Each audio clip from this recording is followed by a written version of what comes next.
You're listening to Decolonization, a podcast series that explores how Ukraine and Eastern Europe are perceived globally and why countering Russian imperial influence is crucial for the future of global democracy. The podcast is created by Ukraininer International, and I'm your host, Anastasiia Marushevska. Our guest today is Uilleam Blacker. He's a scholar of Ukrainian and Eastern European culture at University College London and a translator. He writes about memory, cities, and Ukraine's rich multicultural heritage. Uilleam was a Leverhulme Research Fellow and Paul Celan Translation Fellow at the Institute for Human Science. In 2023, he was a member of the jury for the International Booker Prize. Uilleam is the author of Memory, the City, and the Legacy of World War II in East Central Europe, and a translator of Ukrainian literature, including books by Mike Johansen, Vasil Stus, Sofia Andruchovich, Lina Kostenko, and many others. Thank you for the invitation. When I was started to listen to some of your previous interviews and your work in general, I was fascinated by the level of your profound knowledge of Ukrainian literature and culture. It probably would not be surprising if someone was expert in French or British literature, but with Ukrainian, it's very specific. So can you tell a little bit of your background and whether it was challenging for you to study Ukrainian and dive into its culture, given the limited amount of studies available and translations available? Yeah, sure. You're absolutely right. It's an unusual thing for someone in the UK to start studying Ukrainian culture, Ukrainian literature, Ukrainian language. At the time, I guess, that I got into all this and started to study Ukraine and get interested in Ukraine, the only way you could really do it and encounter Ukraine was by accident. There are no kind of set routes through university which would take you into to specialize in Ukraine. So I started to get interested in Ukraine during my university studies in Glasgow, but when I was studying Russian. So I was studying Russian and Scottish literature, actually. And kind of just through actually meeting Ukrainians was the first thing that got me interested in Ukraine. Also, I think when I was studying Russian literature, I was reading a lot of Russian literature around Russian and Soviet history. I sort of had a natural inclination to look into what was happening on the edge of these empires. It became very clear to me that the Russian Empire was a very complicated place with lots of languages and cultures existing inside it. So was the Soviet Union. And as someone, I guess, I'm Scottish, I come from Scotland. I was very interested in my own culture, my own literature at that time. I was studying it. And I sort of started to see that in this other very different context, there were also cultures a bit like mine. So they were smaller countries or nations or cultures which were on the edge of big ones and which had very complicated, sometimes difficult relationships with those big neighbors or that big neighbor. And which produced all kind of very interesting, complicated, cultural interactions, which I was very interested in studying. So I was kind of naturally drawn to kind of look for what were the Ukrainians writing, what are Belarusian writers writing, or Georgian writers, or Kazakh writers. What I discovered, and this was when I came to the end of my studies, I had to write a dissertation, and I was interested in reading not Russian authors, but other authors who were working in the Russian Empire or the Soviet Union from different cultural backgrounds. But it was very difficult to find any books by those writers. We had a decent library in Glasgow, but I went there and there was a very, very small sort of section with kind of the Soviet nationalities, which was mainly old Soviet books of kind of ideologically approved writers from various different Soviet republics, mostly in Russian translations. Not very much material, definitely nothing in English. So in the end, as a student wanting to write something about, and Ukraine was the main one I was interested in. I wanted to read what Ukrainian writers were writing. It was difficult because the resources weren't there. And the dissertation I ended up writing about the Russian literary images of the Caucasus, a very sort of classic topic. But it was just because of the lack of resources, the lack of, sort of pathways to study that country, I wasn't able to do it. And it was mainly through independent study and just talking to Ukrainians, then traveling to Ukraine, starting to learn the language a little bit on my own, that I was able to do it. I was also quite lucky in that after I graduated, I moved to Poland and I studied at the Jagiellonian University for 1 year. And there I discovered that the view of, let's say, East Central Europe was very different. There was quite extensive Ukrainian studies at the Jagiellonian University. They had two different programs, kind of more a philological one and a more a sort of political science one. There was a lot happening. There was a lot of interest in Ukraine. You could learn Ukrainian language. They had, resources to study Ukraine. And it was also around about the time of the Orange Revolution. So I was living in Poland. There was a lot of attention to Ukraine. And I actually found out a lot of information about Ukraine through Poland in that sort of initial period of my interest. But for someone, for the average student living in the UK who has some kind of notion they would like to find out something about Ukraine at that time, I'm talking about 20 years, more than 20 years ago, it was very difficult. You mentioned in one of your interviews that your journey in many ways with Ukrainian literature started with Mykola Hohol. And for the listeners who might not know, he's mainly regarded as a Russian author, Nikolai Gogol. Maybe can you tell more about this beginning of your journey and why you chose to focus on Ukraine? What is maybe some emotional or some other type of connection that you discovered for yourself?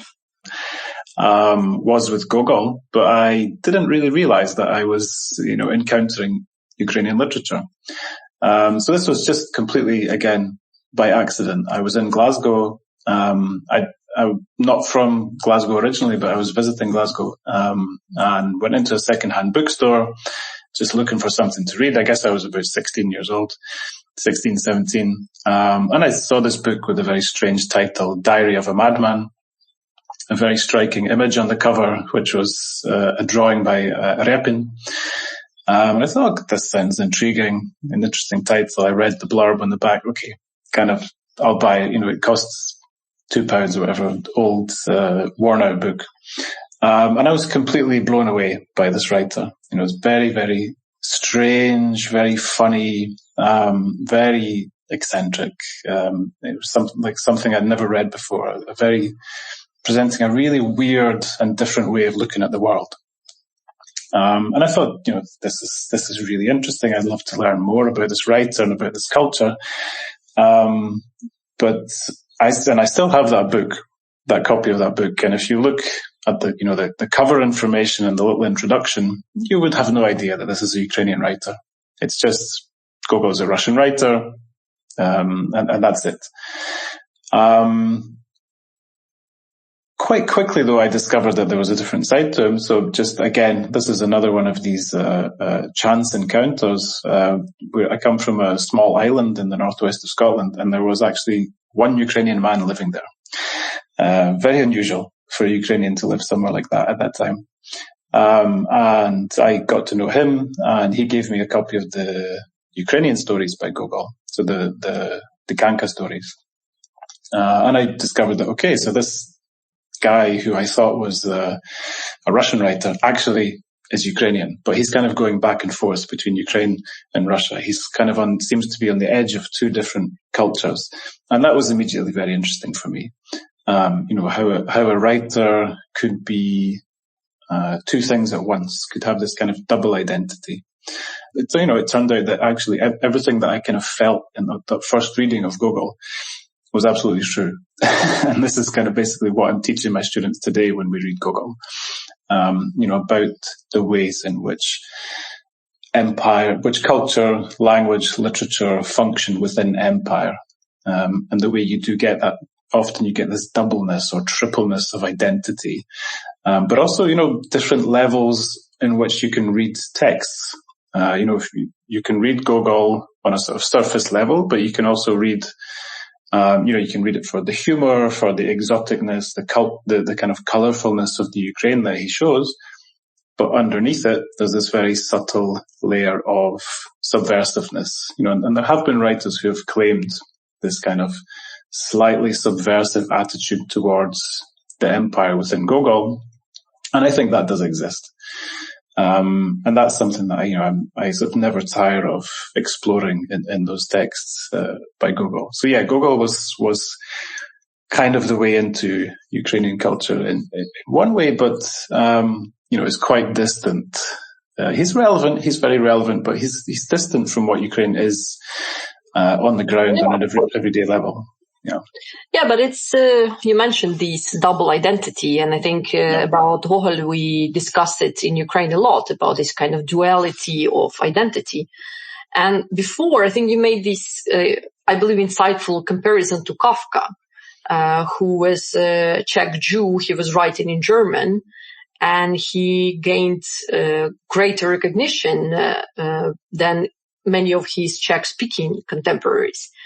And I think this point about the language used as well, that Gogol used Russian and, for example, Kafka used German, sort of language of the empires, helped them to got closer to this canon, of international literature. Can you explain these peculiarities? You mentioned it a little bit of languages inside the empire and why the language of the author is not necessarily the identity of the author. Yeah, sure. I mean, I'm not the first person to make that observation that there's something similar between Gogol and Kafka. And they're not the only writers like this, writers who demonstrate that there really is no simple correspondence between let's say, the cultural background of the writer, the language in which they write, the political state which might be attached to that language or not. These things we have this imagination that, I guess based on the persistence of the idea of the nation state and how we imagine that the world is organized. We imagine that the world is divided, and this is again quite a European, a Eurocentric idea that we have the world divided into political states which have borders and which are kind of associated with a certain nationality, a certain culture, and a certain language. So there's France, whose borders we can see on the map. In France, French people live, and they speak in French, and their culture is French. And we imagine that we kind of project a political reality onto culture, onto literature. In fact, it's much, much more complicated, and it's much, much more interesting than that. It's very rare that you get a culture or a literature that is actually confined into political borders, or a language that's only contained within political borders. Of course, these things influence each other. We see in the middle of the 20th century people being moved from one place to another because states want the world to be divided up more simply. They want one type of person to live in one type of state, so it won't be complicated, so it'll be easy to rule. But looking at the development of literature, we see so many writers who don't conform to that very simplistic idea of the overlap of the political, the cultural, and the linguistic. Gogol is one of those, Kafka is one of those, but actually where you find those writers is on the edges of the empires. And that's why Ukraine is very, very rich in those type of writers. We can look at Ukrainian writers, but also non-Ukrainian writers who came from Ukraine, who wrote in 2 languages, 3 languages, even 4 languages. writers who could be claimed by more than one cultural tradition, writers who could translate their own work back and forth between different languages. And that's one thing that I find really fascinating about Ukraine, is that richness. You know, it can be quite hard to explain to Anglophone audiences. You know, in the UK and the US, we're not used to bilingualism. We're not used to the idea that you can exist in more than one language, in more than one culture, that you can go back and forth between them, that you can create something on the edge. You can create something that's not actually attached to some kind of specific national identity as such. But I think that's much more common, and maybe it's much more familiar to people in places like Ukraine, who can kind of see that fluidity more easily. Yeah, for sure. And you mentioned these kind of writers, for example, coming from Ukraine, because we have writers like Yiddish writing authors and even German writing authors coming from Ukraine. And I think I find a great example of Joseph Conrad, who was a Polish writer who presumably was born in Berdychiv, but definitely in Ukraine. And, you know, I found this kind of identification by Ukrainian writers of three leading sources of Joseph Conrad's work, which is the Ukrainian land, the greatness of the English language, and the power of the Polish spirit. And through this canonical, somehow British writer, can you tell maybe a little bit more about how we should approach these kind of authors and these kind of personalities, and how they should be studied in universities, for example? Yeah, I mean, Conrad is a great example of a writer who, when you start to look into his background and how he becomes a writer, what he writes about, it's actually quite hard to say which literature does he belong to. Of course, he writes in English, but he's, as you said, coming from Ukraine, from a Polish background. He's coming from a context where, you know, where we have the conflict between, you know, the Poles and the Russian Empire, and then he's traveling widely around the world. Again, one of these writers who is just kind of belonging to many contexts and also to no context at the same time. You know, you mentioned earlier Kafka. There's a very famous book by two French theorists, Deleuze and Guattari, about based on Kafka as a German language writer, where they introduced this idea of the minor literature, which has become one of the most popular and probably overused categories in literary theory, but still it's an interesting and useful one, where we can think of these writers who write in a, you know, quote unquote big language, German, English, Russian, but do so from this peripheral perspective, or from this complicated, you know, multicultural perspective. You know, so Kafka being a Jew living in Prague but writing in German, Gogol being a Ukrainian from Ukraine writing about Ukraine but in Russian. But also, you know, even you can look at the language, like Gogol's language. Gogol's Russian is very much Gogol's Russian. It's not classical Russian. It's not the same Russian as Pushkin. It's Russian which is kind of inflected by Ukrainian. It's Russian which was actually designed to be challenging to Russian readers and to present them with a certain kind of otherness and a certain cultural distance. You know, how did Gogol become famous? He became famous by writing about Ukraine. Look at the very first pages of Gogol's work. What do you see there? You see a narrator from Ukraine who's trying to explain to Russian readers what Ukraine is. So what's the conclusion we draw from that? Well, the Russian readers don't know what Ukraine is. They need someone to explain it to them. You know, so when we think of, you know, Gogol as a Russian writer, well, if Gogol is a Russian writer, why is he immediately at the beginning of his career building his literary career on a difference between his own context and the Russian metropole? And he's doing it in Russian. So there's something kind of complicated, something quite subversive. There's something which is about entering into an imperial culture, an imperial language, but also taking ownership of it and also subverting it in some ways, and also asserting difference, distinctiveness, a different perspective in a kind of subtle, almost kind of mischievous way that you get in these writers. And I think it's different. It's different in different cases. I think with Conrad, we can look at, he's most famous for The Heart of Darkness, for being, a European writer who writes about the dark side of European colonialism in Africa. But also, this is a writer who came out of another type of colonial experience. He came out of Ukraine, which has been this arena of competition and conflict between different empires or different imperial-like states for hundreds of years.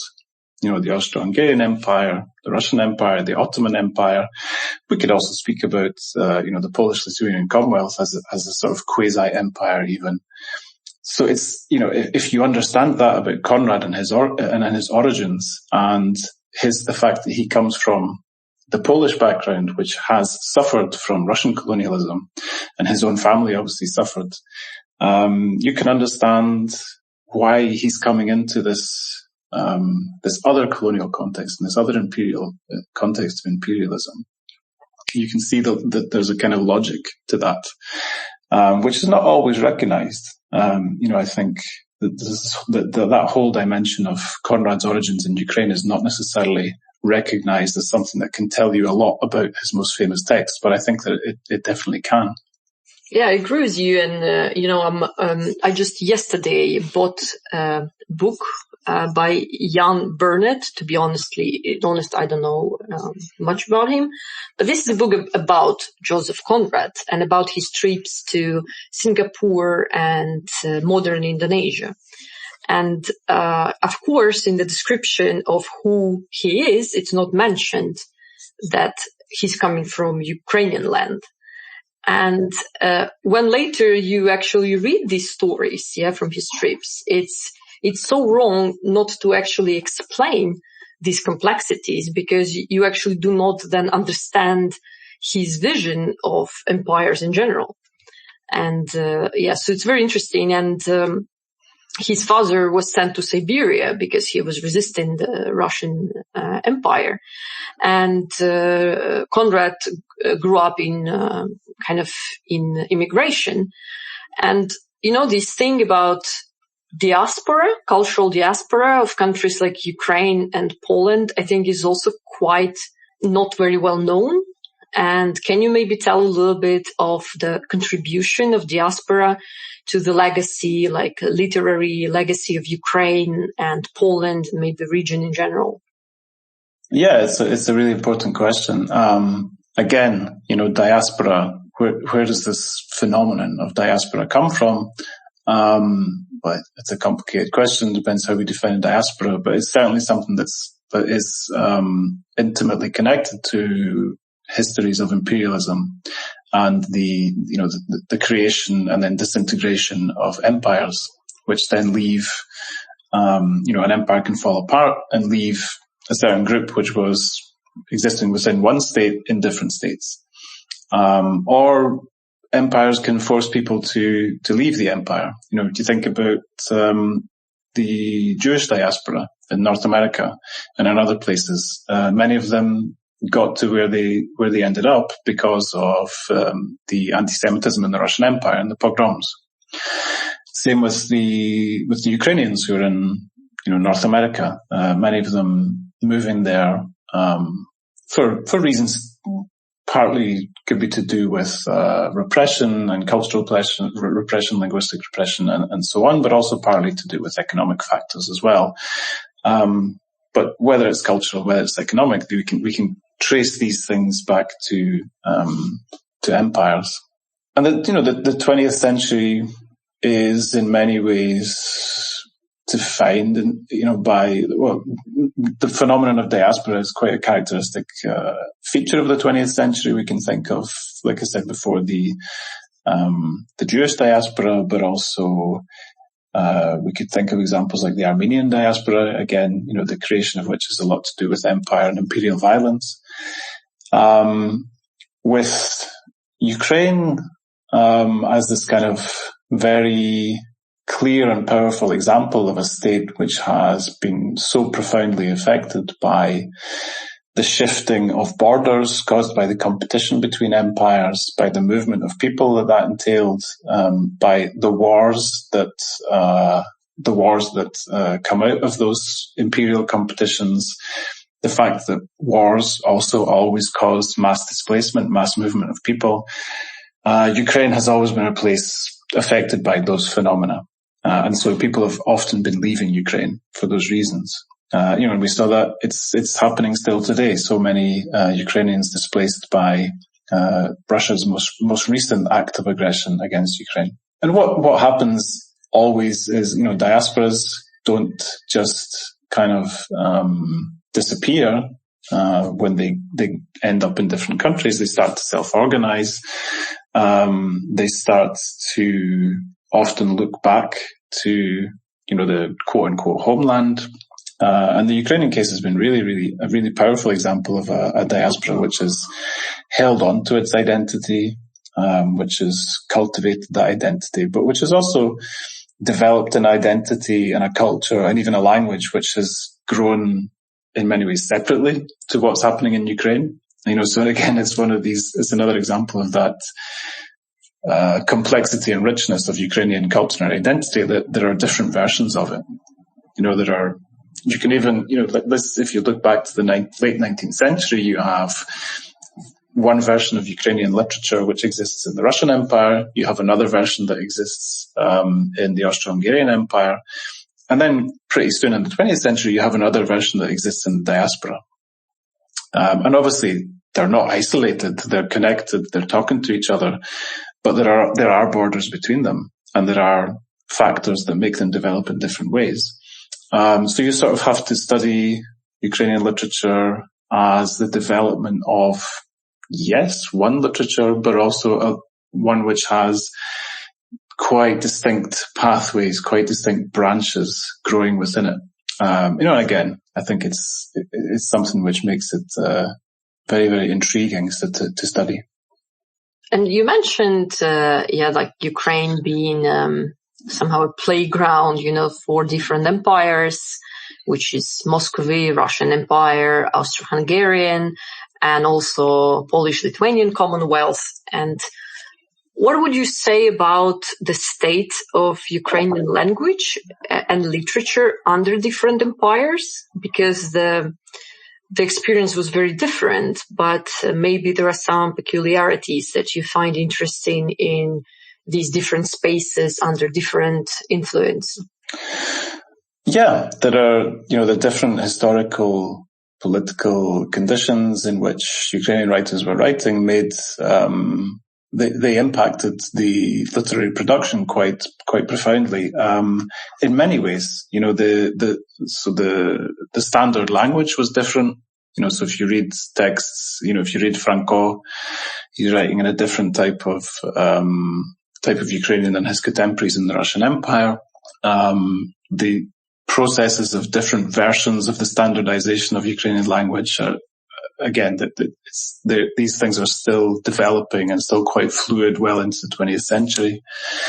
You can see, but also the bilingualism or the multilingualism is different depending on which context you're in. So, I think reading Franco is extremely, so Ivan Franco, probably, in the big top three of the Ukrainian canonical writers, the late 19th century, early 20th century writer who kind of wrote in all different genres and in different paradigms, but best known for being a kind of realist prose writer who spoke about Ukrainian nationhood, but also about the working classes, about the peasants. So he's very much a sort of writer who was interested in national rights, but also socioeconomic rights as well.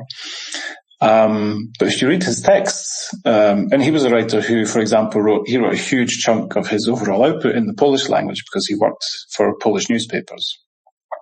He was someone who operated with Polish culture and wrote about Polish writers and Polish cultural tradition. He wrote about Polish-Ukrainian relations, but he was also looking around at other things happening around him culturally. He understood Yiddish. He translated from Yiddish. He was interested in Jewish culture. He was interested in Ukrainian-Jewish relations. And he wrote things that are very interesting, very complicated, sometimes a little bit contentious. But then you can, go to the other side and look at writers in the Russian Empire, and there the bilingualism is not between, it's not a Ukrainian writer who's working with, and Franco, by the way, wrote his PhD thesis in German. He's very much influenced by German literature. So this is a writer who's operating with German, Polish, Yiddish, probably some other languages as well. You go to the Russian Empire, you have writers who are writing in Ukrainian and also Russian. So there's and engaging with Russian culture and in polemics with Russian culture as well. So you can see writers who are, you can look at one writer who's Ukrainian, who is forging a kind of Ukrainian literature in contact with Polish and German on the one hand, and you can look at his counterpart or her counterpart in the Russian Empire who's doing the same thing in contact mainly with Russian. So you can almost see like two different versions of how a literature can develop in different imperial conditions. And of course, it was easier for Franco than it was for, his contemporaries in the Russian Empire. So we have, let's say, Lesia Ukrainka, for example, who's, the great dramatist, feminist, who corresponded a lot with Franco, who sort of collaborated with Franco in various ways, working in the Russian Empire, but unable to have her plays staged, for example. Very, very much struggling against censorship, very much struggling against repression of Ukrainian identity, culture. Lesia Ukrainka, if you look at her, she came from a very famous Ukrainian intelligentsia family. Almost everybody in her family is arrested at some point, and especially the women, very, very strong activists, writers, who are suffering from repression specifically because they want to write in Ukrainian. They want to talk about the distinctiveness of Ukrainian culture. They want to talk about imperial oppression of that culture. And of course, the empire doesn't want them to do that. Whereas someone like Franco is operating in a much more free environment in relation to the language and the culture. Franco was also arrested, but he's arrested for socialism. So not for the same reasons. And these big three of Ukrainian literature, and I would say not just literature, because in Ukraine, I think we have a very specific connection to cultural figures because of we didn't have statehood for a long time, and in many ways, writers were voices of nations. We didn't might not necessarily had that many politicians. Again, because of lack of statehood, but these three names like Taras Shevchenko, Ivan Franko, and Lesia Ukrainka goes far beyond just literature. And with Shevchenko, I don't know, maybe you can correct me, but I find it's quite complicated to study him as a foreigner. But with Franko and Ukrainka, I think they had this very European somehow school of and their approach to social issues, to human psychology, because, for example, Franco, knowing German, he was a big fan of these new tendencies of exploring psychology and in general, like literary tendencies of that time. Can you maybe name some of the specific literature approaches that they have and that you maybe pinpoint to your students as well? Yeah, this is also a very important question as well. The relationship between the kind of native tradition and the broader culture, the universal culture, global culture, European culture, however we want to talk about it. I think, yes, in some ways, when we read Shevchenko, we might have the impression we're reading a writer who's very much kind of grounded in his specific context, and we don't feel this kind of same cosmopolitanism that we feel when we read especially Les Ukrainka, who's all about this very cosmopolitan outlook. But, even paradoxically, that in itself is very European for the time. This was the era of romanticism, of romantic nationalism. So there was nothing more European than being extremely grounded in your own cultural tradition. And this is something that comes out of, Germany originally, really from German philosophy and German ideas about folk culture and national culture.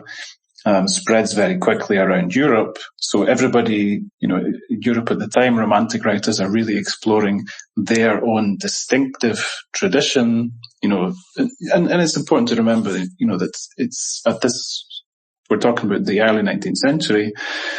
European writers, in many cases, haven't been writing in their own languages for very long, not in the way that we understand modern literature. So this idea that we can write in vernacular languages, the language of the everyday speech of everyday people, and that we can write sophisticated, complicated literature in those languages is, in some cases, quite new. And in Ukrainian, it's definitely something that's quite new. There's a lot of skepticism, of course, naturally, among, the critics in St. Petersburg. There's a lot of skepticism about whether this is possible. But Ukrainian writers are continually proving that it is possible. So that actual turn to an insistence on the native language, on the native tradition, on the local, on this kind of new idea of the national, which at the time, it is quite a new idea that we can organize not only culturally, but also politically around an idea of a nation which has a culture and a language. It's very, very European. So in many ways, Shevchenko is very European. And one of my favorite moments in Shevchenko's writing is it's actually an unpublished introduction to an edition of Kobzar, where he actually mentions Scotland. So I'm always really interested to read this. And he talks about the difference between Walter Scott and Robert Burns. That's very interesting. I wanted to ask you if Shevchenko reminds you of Walter Scott in some way in terms of the greatness of the figure for the nation, not in probably the type of literature, but more of a meaning of the name, Yeah, so it's very interesting. I didn't know about that. Well, see, this is the thing. Shevchenko thought that Burns was the model to follow, because he said Burns wrote in his own language and he wrote about his own people. Walter Scott, he said, didn't really know his own people in the way that Burns did, and writes in English, and he writes more for a kind of British sensibility. I can't remember the exact quote, but he has this very interesting mention. He mentions Edinburgh, and he seems to think that because Walter Scott was from Edinburgh, he didn't know Scotland, and he seems to make this distinction between Scotland and Edinburgh, which is, you might see as a mistake, although there are people in Scotland who might agree with that, actually. So the parallel would be Gogol is Walter Scott and Shevchenko is Burns. Oh, okay. That's very interesting. Because Walter Scott was actually very much like Gogol, was a writer who was interested in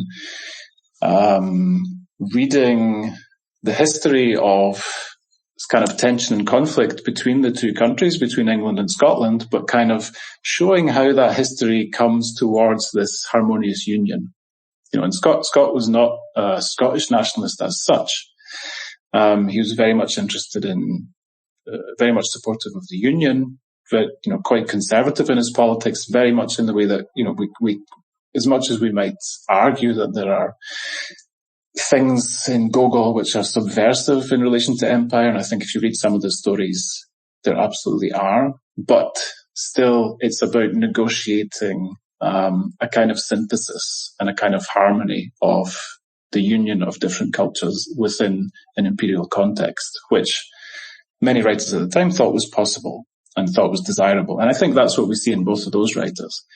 Whereas with Shevchenko, we see something which is very, feels very ahead of its time in its anti-imperialism, and the way it, very openly, very firmly calls out cultural imperialism, the use of religion in imperial conquest, the use of the civilizing mission. Shevchenko is writing about this stuff when and not only about Ukraine, but about the Caucasus. There's this very famous poem about the Caucasus where he, it's very specifically, literally is criticizing the idea of the imperial civilizing mission. But this is in the 1840s, which is quite remarkable, I think.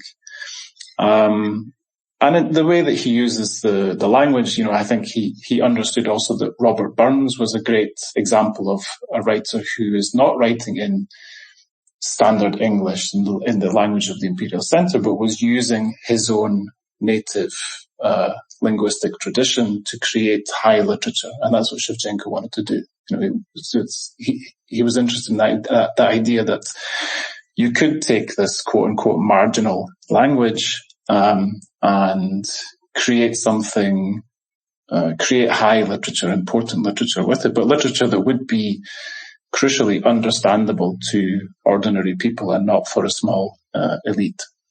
With this, you kind of explained some memory from my childhood, why in Soviet Union they liked Walter Scott that much. But they also liked Robert Burns. But I can tell you, maybe it's just my family history, but we had quite a big library at home, but of course it was mostly Russian translations and of some classic literature, but very censored, the one that you can actually show. And we had probably 10 books of Walter Scott. And when I was a kid, I read all of them, because I was just reading everything that we had. And it's very interesting because it was always there, and I think in every house you could find at least few books of Walter Scott in Russian, Yeah, I mean, he was a huge, without Walter Scott, it's hard to imagine that there would be Gogol. Gogol's, people often forget that Gogol's most popular work in his lifetime was not Dead Souls, not The Overcoat, but it was Taras Bulba. This was the one that sold the most copies, which today is kind of almost nobody wants to read Taras Bulba because it's considered not one of his best works. It probably isn't one of his best works, but it was a historical novel. It was a historical adventure novel. And it's completely based on the model of Walter Scott.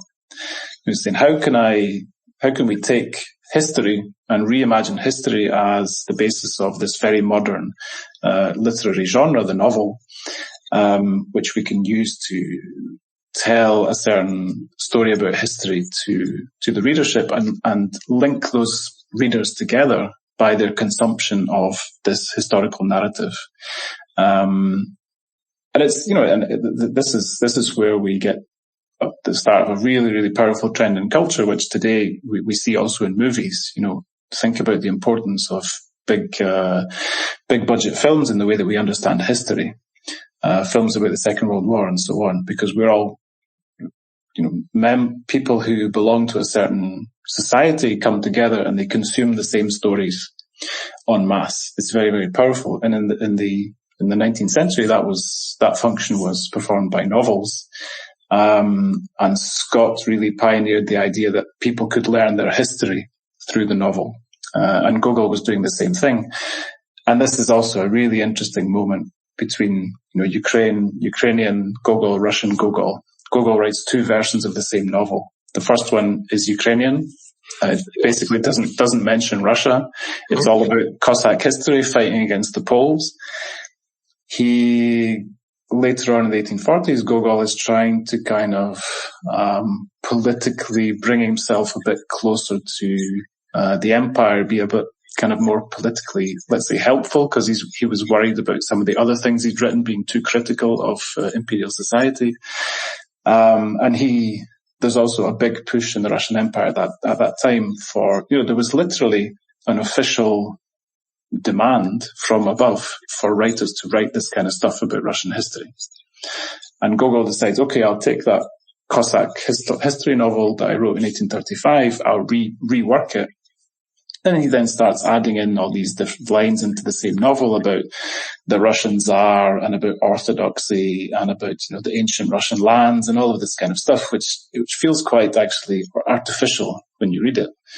But you can see one writer there shifting from saying, I'm a writer and I have a vision of history which is about where I come from, which is the imperial periphery, which the readers in the centre don't know about, and I want to show them the difference, and I want to show them the distinctiveness, and I want to tell them a story about us in Ukraine, which is not the same as you in Russia, to a writer saying, okay, I'll tack on a few paragraphs and put in a few phrases here and there, and suddenly, hey presto, here we have a historical novel which is all about Russia, and which shows that where I come from was actually always kind of Russia.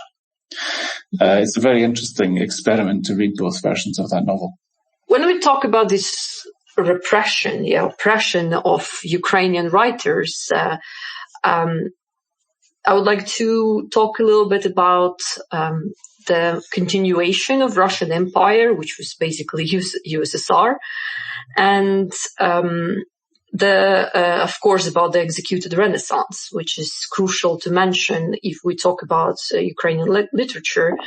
In Ukraine, we studied very well in school. This is, I think, something with me since I was a little kid. This is a story that I knew and something that I always remember. And maybe can you tell more about what executed Renaissance was and why it's crucial to take into account when discussing Ukrainian literature? Yeah, sure. So the history of the executed Renaissance is obviously, we're talking about Stalinist repressions. We're talking about the execution of writers under Stalin. I recently saw an exchange on Twitter/X about this, which was the kind of someone had posted about I had posted about the executed Renaissance. And there was a discussion that unfolded underneath about whether this was in fact, the post was to do with Belarusian writers who were murdered at the same time. So whether this was in fact an act of kind of colonial violence against the cultures of the periphery and an act of cultural violence which was based on identity and culture, or whether it was political violence based on the ideology of the Soviet Union, which targeted everybody regardless of national background. And obviously the argument which you often hear is a very familiar one: Russians were also murdered in the purges, which of course is true. But that perspective is it's a very Russocentric perspective. Because what you miss if you look at this from the Russian point of view is that the writers were not being executed just for writing in Russian. Such an idea didn't even exist. The fact that you wrote in the Russian language in and of itself was not a political statement. It didn't put you in danger. In fact, all of the official Soviet literature, all of the socialist realism is written in the Russian language. And writers across the Union were encouraged to take up that language. That's often forgotten by people who look at the Stalinist purges from the point of view of Russia. Yes, of course, Stalinist repressions were different to Tsarist repressions. There are different ideological underpinnings to them. But we do also see a through line, a continuation of that center-periphery dynamic, whereby we still have a large state which is centered in Moscow, which the culture of which is Russian, the language of which is Russian, and the authorities, whether it's Stalin or whether it's the Tsar, they see it as important to establish and forcibly establish the culture and the language of the center on the periphery in order to ensure that the state doesn't fall apart. Because this is the thing that runs all the way through Russian history, whether you're talking about the very first incarnations of the Russian Empire, or whether even you're talking about Putin's Russian today. They're afraid of the edges of this empire, and it's always been an empire in whichever version you look at it, breaking away. And the local languages, the national languages, the cultures of the edges of the empire are seen as being the kind of engine that can cause that disintegration.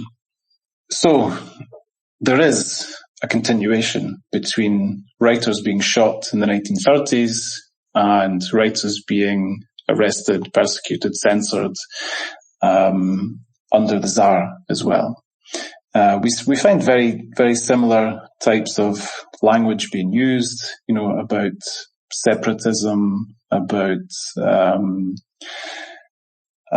in the 1930s especially, the writers were often accused of being nationalist terrorists, sort of fascists as well. That kind of language starts to come in, very, very familiar to the sort of language that we hear today. The promotion of Ukrainian language was seen not as cultural figures standing up for the linguistic cultural rights of millions of people, but as some kind of subversive and separatist plot that's probably being inspired from outside by external enemies. This is something that you find, going back to the Russian Empire, where they're convinced that somehow it's the Poles who are, somehow manipulating the Ukrainians into thinking that they're different from the Russians. Even very, very similar ideas coming down all the way to today, when we get the idea that, it's actually all the EU, which is convincing Ukrainians that they want to move away from Russia, and actually they should stay with Russia in the Russian sphere of influence. Very, very similar ideas and very, very similar solutions resorted to by the authorities in Moscow or Petersburg, whatever it is, which is censorship, which is oppression, which is arrest, which is, in its most extreme forms, mass murder. So to go back to the question, the executed Renaissance, we have to understand it in that big, wide, broad historical context of these repeated acts of cultural violence against Ukraine by a Russian imperial state in whichever form it takes, which is always extremely anxious about falling apart. And it's the same today. And, we saw people in 2022, 2023 did start to talk about the executed Renaissance again, because we saw that the occupying Russian forces were arresting writers and were murdering writers again, in the same way, in Victoria Amelina, was a very well-known Ukrainian novelist, a war crimes investigator. She wrote and spoke very powerfully about this at the time. She was among the people who've discovered, for example, the diary of the writer Volodymyr Vakulenko, who was murdered in the occupied territories, and who had kept a secret diary of life under the occupation and buried it in the ground. And she looked at what happened to him and said, there's a danger of a new executed Renaissance, a new purge of Ukrainian writers by Russia when they get their hands on those writers. And very tragically, she herself was also killed in a missile strike in eastern Ukraine, because she was traveling there a lot to speak to people, to get their experiences, to try and catalogue and record the crimes committed by Russia in those territories. And she herself fell victim to that after having spoken about this danger just months before. So we do have to understand it in that big context, but specifically the executed Renaissance, it's a kind of interesting term. The term itself comes quite later with an anthology that was published in the West, and we talked about Diaspora. This was a project which began in France, actually, and it was the Polish intellectual Jerzy Giedroyc, who actually suggested he was famous Polish emigre intellectual in Paris who suggested the title for an anthology of Ukrainian writers who'd been killed by Stalin. And these were very diverse writers. They were usually, most of them were, in one way or another, left-wing writers. They were writers who were existing within Soviet Ukraine, who were ideologically believed in some forms of socialism or communism, but almost all of them believed that there should be an independent Ukrainian socialist republic, which would be genuinely independent from Russia. The writers of that generation, the 1920s, they often spoke very forcibly about how Russian imperialism had just simply continued with the Bolsheviks, how the policies of the center in eroding Ukrainian political autonomy and cultural autonomy were just, continuing the policies that we saw under the Tsar. Writers like Mykola Hohol, who writes, whose work is very much kind of relevant to contemporary discussions about decolonization, the way he writes about the need for Ukraine to cast off the kind of negative effects of the sort of decades or centuries of Russian imperial rule and move more towards Europe, become more of a kind of global culture and a culture that believes in itself and is not sort of beholden to old imperial cultural models, which he believes are being forced onto Ukraine by Russia.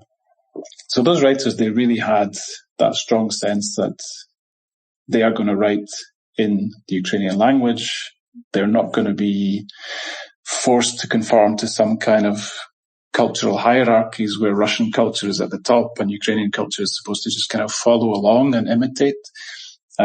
These were writers who were, when they spoke about their influences, one of the writers who I translated, Mike Johansson, who was also murdered in 1937, he talks about his influences as Cervantes, for example, is one of his big influences. He doesn't talk about Russian literature as an influence.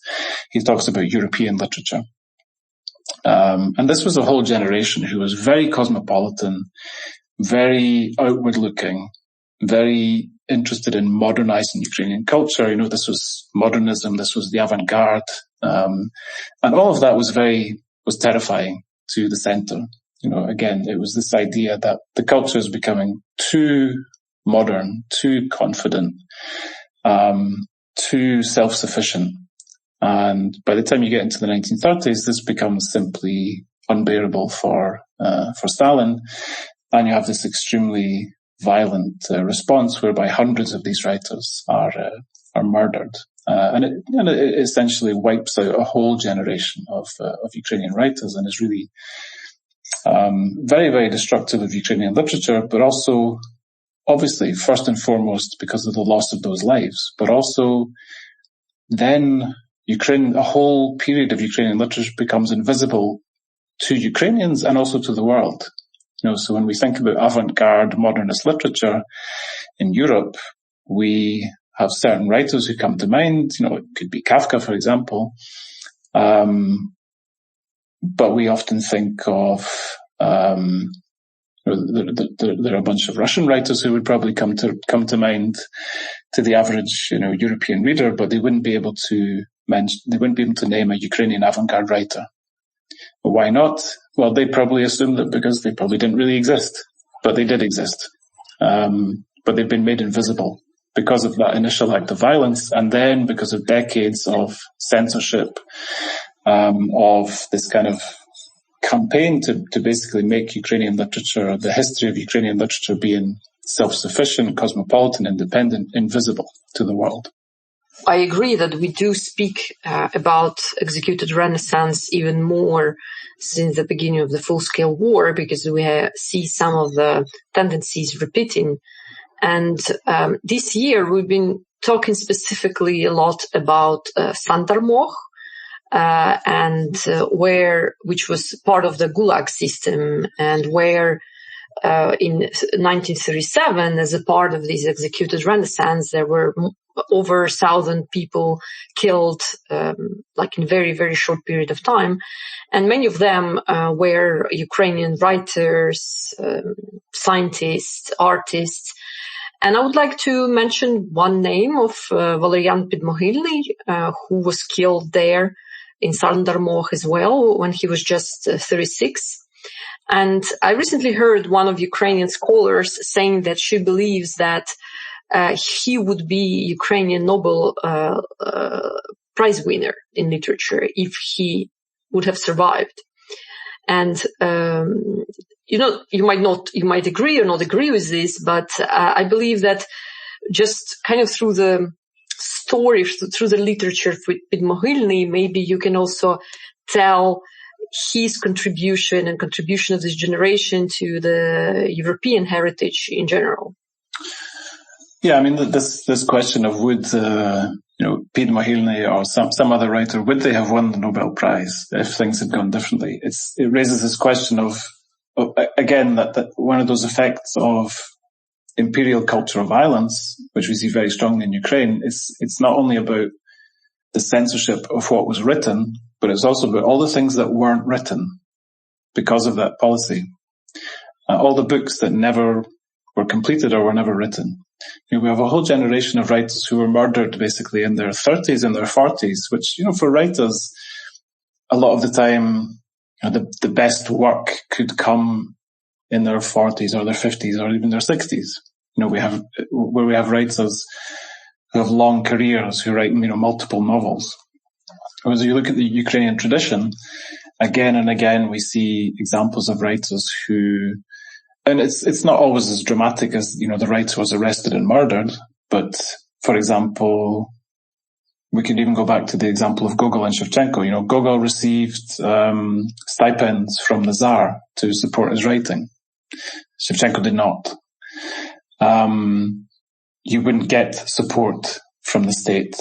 You don't get access to resources if you are not integrating yourself into the imperial culture and it's the same in the Soviet Union. If you want access to resources, if you want to have the time, the space, the possibility to write and to publish, then you have to take a certain political, perhaps make certain linguistic choices in order to do that. Again and again, we see examples of Ukrainian writers who just don't have the space. They don't have the time. They don't have the access to resources. They don't have the money to be able to pursue a career as a professional writer. All of that really adds up. It's why, we have, if we compare it to the Russian tradition, we have writers like Tolstoy and Dostoevsky who had the time and resources to sit down and write long novels. And have those novels published and serialized. They had access to the resources and to the institutions. The Ukrainian writers didn't have those things. And that has an effect later. That has an effect on what exists, what is written, and what's not written. So we can only imagine if writers like, if Shevchenko had not been arrested and sent into exile, but had been allowed to develop as a poet and as a prose writer, we might have amazing novels written by Shevchenko. He did write prose and he did experiment with the novel, but he didn't have the time and he didn't have the possibility and the resources to do that because the empire took it away from him. We have many, many examples of that. What would have happened if Lesya Ukrainka had been able to have her plays staged in big theatres like, the equivalent of Lesya Ukrainka in Paris or London could have had that opportunity. We don't know. Things could have developed very differently. We could have many Ukrainian Nobel Prize winners. But the history of oppression under empire made it so that was not possible. Podmohylny specifically, I think, is an extremely interesting, extremely talented writer. This was a writer who, again, was another writer who was very much of Ukraine, interested in Ukraine, but he was also a translator of French literature. This is how he sort of made his living at some points. He knew French literature very well. You can see that influence in his work. So he's most famous for writing this novel, The City, about a young man who comes to Kiev in kind of the early days of the Soviet state, and comes to with a kind of cultural mission and also a class mission. His ambition is to get an education in Ukraine and come back and kind of improve in Kiev, and come back and improve life in the village. He's also very keen on sort of Ukrainianization policies at the time. The idea that education and so on should be in Ukrainian. So he very much believes in these two things. But what happens to him is that he moves to the big city and he starts to discover everything that the big city has to offer. Very characteristic novel of a young person discovering themselves in the big city, in good ways and bad ways, I suppose. It's a brilliant urban novel, and if anyone who knows Kiev reads this, you can really feel the specifics of the city of Kiev, and you can really sort of, I think, fall in love with Kiev through that novel alone. Who knows? Would he have won the Nobel Prize? Maybe. Why not? Who knows what he would have written afterwards? He died, he was murdered as a young writer. And like many of his generation, he would have written so many more important works, but we'll never read them, just like we'll never read the novels that Victoria Amelina would have written. So it's this pattern is repeating again and again. And when talking about Nobel Prize, there were discussions also around Ivan Bagriani. Unfortunately, he died before he could be nominated. But I feel like it's, for me, is somehow very visible example of the imperial kind of influence of Russia, even in other countries, because Ivan Bagriani, for listeners who might not know this story, he'd been in prison and sent to Gulag several times. He managed to run away, and during Nazi occupation, he managed to move to Europe during this chaos. And he was writing his novels already from in immigration, and he actually, 20 years before Solzhenitsyn, he told the story of the Gulag. But somehow the world remembers Solzhenitsyn, but no one remembers Ivan Bagriani, besides Ukrainians, And can you share your ideas of why is that and whether it can be proved? Yeah, this is related to you started the question, talking about the Nobel Prize. There's a big question of, again, it's this question of access to institutions, to resources, to opportunities. And one of those is translation. It's very difficult for a writer who hasn't been translated into English to win the Nobel Prize. I think, I don't remember the exact criteria that you would need. Maybe you even need a translation into Swedish. I'm not sure. But certainly if you're not present in English, if you hadn't been published in English, which obviously has been for some decades now, the kind of international language and the language through which many writers who become known globally first are translated into English, and then the interest appears and they're then translated into other languages. If writers are not being translated, then they won't appear as contenders for something like the Nobel Prize or something like, let's say, the International Booker Prize today. They won't make such an impact on the kind of world consciousness. So this is one important difference between Solzhenitsyn and Bagriani. Yes, Solzhenitsyn became this kind of cause célèbre among Westerners who were critical of the Soviet Union. And obviously, it was very much in the interest of the USA and the sort of democratic Western world to give a platform to quote-unquote Soviet dissidents. Now, obviously, in that context, they're interested first and foremost in Russian writers. It's more complicated to have some writer from some country that we've never heard of, we don't know much about, who's going to talk about their specific problems.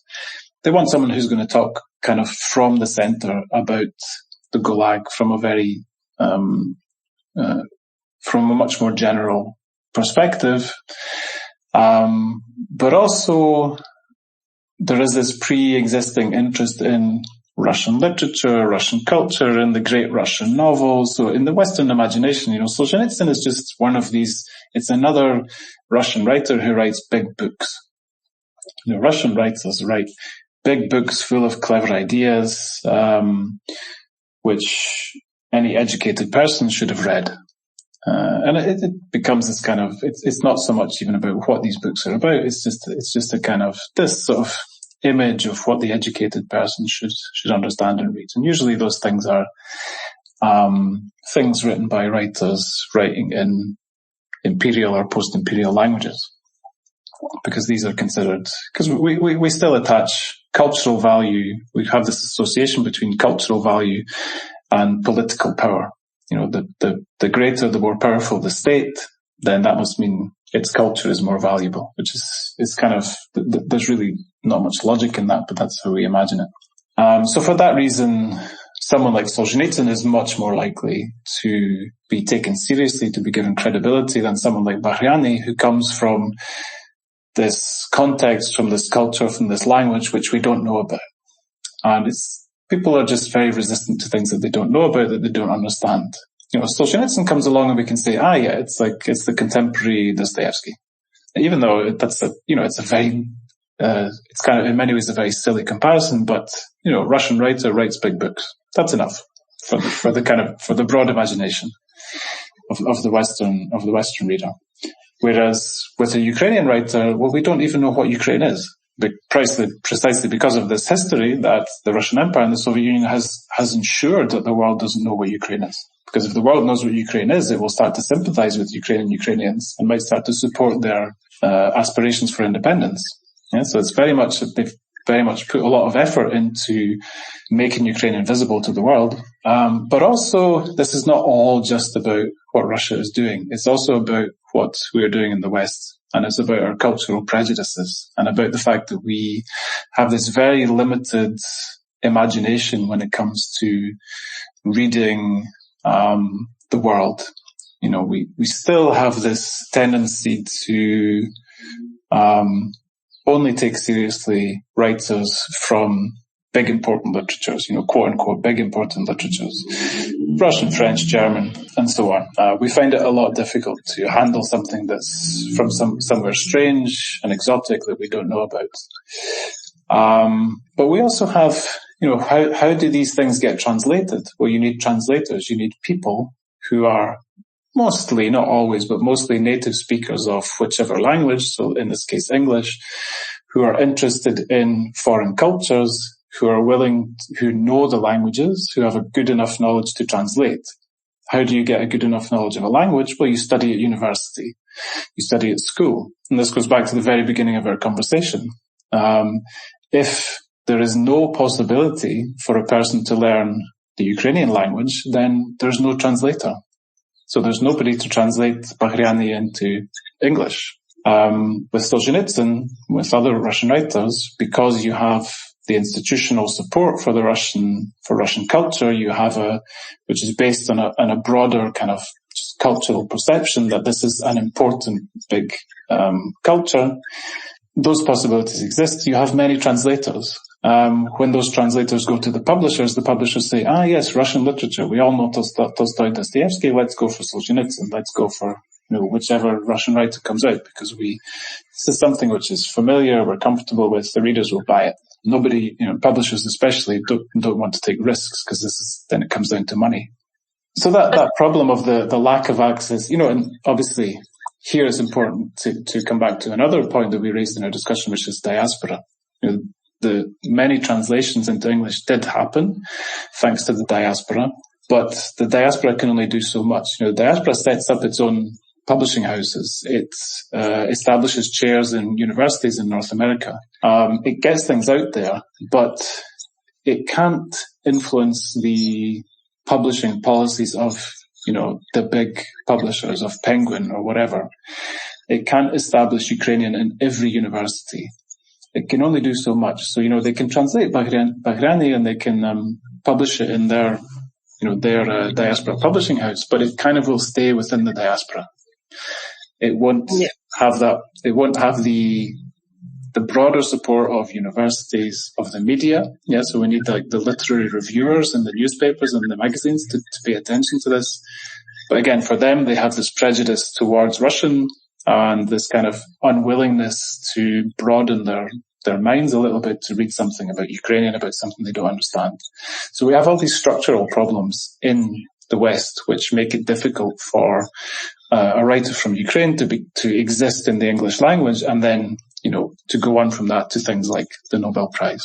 But maybe lastly, before we finish our conversation, I would ask you, because everything that you said is, I guess, this is why we made this project, Decolonization, to actually talk about it and talk also about the solutions. And what do you believe needs to change, and who should push these changes? I do see some things changing. We see there are universities who are opening up new research centers, who start to offer Ukrainian language, who start to think a bit more critically about the way they teach Russian history and Russian culture and its relationship to Ukraine. I think change is coming very slowly. I can see that there are many colleagues who want to change things and see the need to change things. But I see that there are others who are resistant to that, who, the name of the series, Decolonization, this is a word which can be understood in very, very many different ways, and can mean different things to different people. Some people find the whole idea threatening. And that's just down to the banal level of, if the study of Russia is going to be so decolonized and everyone starts studying Ukraine and whatever else, am I going to have a job? Basically, sometimes it even comes down to the basics of that. But there's also, I think, much more than that. It's just inertia. Academia is very, very difficult to change the structures and the syllabuses and the programs and to persuade universities to put money into funding something which won't necessarily be profitable. In the UK, in the end, any teaching that you do has to attract good numbers of students, or else it doesn't pay for itself. It's the education system in the UK now is very commercial. It's based on student numbers. It's based on how much the students pay.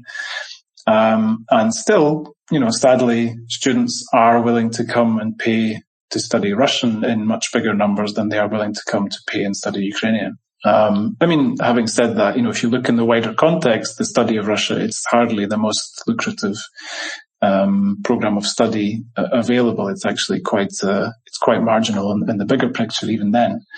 And we could talk about the whole, in the UK anyway, there's a crisis in the study of languages in general because we are just very afraid of studying foreign languages for some reason. I think things can definitely change if we think about the study of Ukraine. I would say, obviously Ukraine is worth studying in and of itself. It's just an extremely interesting country with an extremely interesting culture and language, which you can just get a lot of joy from studying, for its own sake. But we can also think about how Ukraine is relevant to universal problems, to other contexts. If we think about what Ukraine tells us about democracy and the importance of fighting for democracy, what Ukraine can tell us about histories of empire. This is a really, really big and fashionable topic at the moment. Thinking about empire, imperialism, colonialism, decolonization. These discussions are everywhere in modern academia and beyond it. Ukraine is a really interesting example to show how culture exists in that context and how it resists imperialism, but also how societies do it. Let's compare Ukraine to other colonized cultures. Let's look for those connections between cultures of the global south. I think for me, one of the big mistakes is to think that let's continue with the structure of, so-called Slavic studies or Russian studies or East European studies, where we have this kind of structure at university where the study of Russia is at the center. And then on the edge, we have these kind of peripheral, optional extras, like you can study a bit of Poland or a bit of, the former Yugoslavia maybe, or Ukraine, but the main thing in the center is Russia.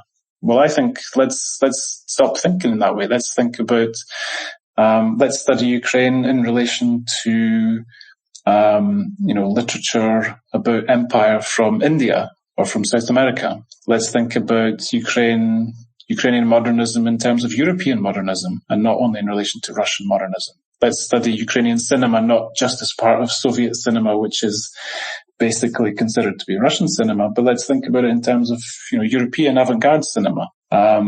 Let's put, when we have, lists of languages and cultures that we study at universities, let's have, French, German, Italian, Spanish, but let's have Ukrainian there alongside them, and not as like Ukrainian as the extra option that you can do if you do Russian, like a secondary level language. No, let's put Ukrainian as a first level language, a top level language. I think those kind of structural changes can help. In terms of, sort of wider publishing, getting literature out there, I think it's, again, we can sort of, quote unquote, sell Ukrainian writers by making those connections. Let's talk about Lesia Ukrainka as a feminist who talks about global concerns, of universal concerns, who's part of a European canon. Not just a writer who can tell you about how difficult and traumatic Ukrainian history was, which kind of narrows the potential audience. Let's talk about Olga Kobylanska as a feminist writer, as someone who was working with ideas that Virginia Woolf worked with, but much earlier. Let's not think about these writers as somehow provincial and parochial, but actually as part of a big European or global conversation. And we can sell them to publishers in that way, I think. Not just you should publish this because it's Ukrainian and Ukraine is at war, because that will only last so long. I think we also have to this is the final point I'll make, we also have to make connections with people who are not necessarily maybe naturally automatically interested in Ukraine. And this is a good moment to do it, because there's so much interest on Ukraine because of the war. There are many journalists who have come to Ukraine from outside who don't know much about Ukraine and who are really important allies. And I think about journalists from the UK, people like Luke Harding and Charlotte Higgins at The Guardian, who are people who, Luke Harding wrote primarily about Russia before, but now has written very well about Ukraine and is someone who we can, hold on to as a kind of important ally in the UK media space from Ukraine. Same as Charlotte Higgins, who had really not much interest in the region more broadly, who's a general culture journalist here, but got interested in Ukraine because of political events and has continued that interest. Those kind of people who can communicate about Ukraine, not as like an invested specialist like someone like me, but as someone who has that authority as, just a person who writes about culture and literature, not from some specific point of view, but just in general, but who also has that investment in Ukraine. Those kind of people, I think, those of us who want to promote the study of Ukraine, we have to kind of grab those people and say, and keep them on our side and keep them interested and make use of them, because they're really, really useful allies. If you enjoyed this podcast, please support us at buymeacoffee.com/Ukraininer International and follow us on social media in different languages. You can find all the links in the podcast description. And thank you for listening.